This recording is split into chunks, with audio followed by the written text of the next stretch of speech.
Вітаю, дарагія сябры!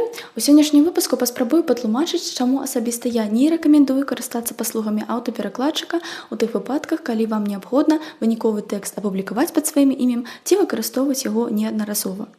Адразу значу, што я з глыбокай павагай стаўлюся да распрацоўшчыкаў сістэмы машыннага перакладу і шчыра лічу, што аўтаперакладчык гэта геніяльнае вынаходніцтва чалавецтва. Аднак тыя спосабы, згодна з якімі ажыццяўляецца сучасны аўтапераклад, я лічу недапушчальнымі да такога масавага ўжывання. Чаму?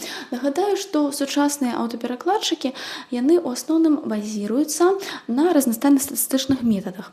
То бок праграма ці нейрасетка навучаецца на так званым паралельным корпусе тэкстаў, калі на дзвюх ці некалькіх моваў ідуць аднолькавыя тэксты.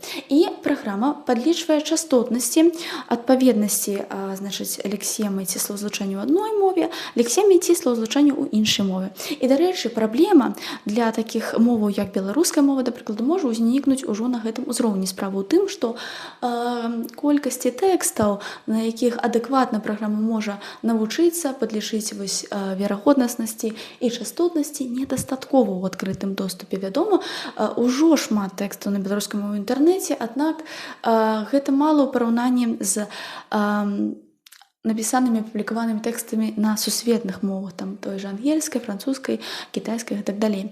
Аднак гэта можна выправіць, можна дадаць тэкстаў. Што больш мяне непакоіць, гэта тое, што мове, акрамя такой стандартызаванасці, то бок шмат элементаў паўтараецца, і, вядома, мы можам рабіць пэўныя падлікі, пасля на гэтых падліках навучаць машыны, ёй уласцівая ідэматычнасць. Гэта такая якасць, калі мы выводзім значэнне не з асобных кампанентаў, а з цэлага, з сумы кампанентаў, і, падаецца, гэтую ідэматычнасць могуць адчуваць толькі носьбіты мовы, то бок толькі людзі.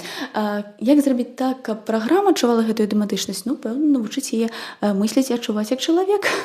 Ці, магчыма, гэта даведаемся ў будучыні. А яшчэ вельмі важны момант.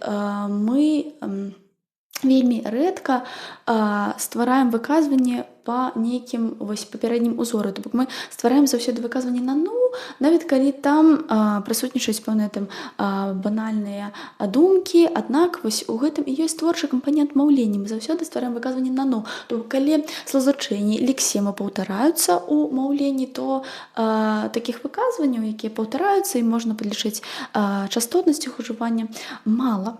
І мне падаецца, што гэта амаль немагчыма. Дарагія сябры, наступным разам мы з вамі разбяром прыклады такога некарэктнага перакладу, каб вам было больш зразумела. Калі у вас ёсць асабістыя прыклады ці вельмі дрэннага аўтаперакладу, ці наадварот вас здзівіла высокая якасць, калі ласка, пішыце ў каментарах і падпісвайцеся.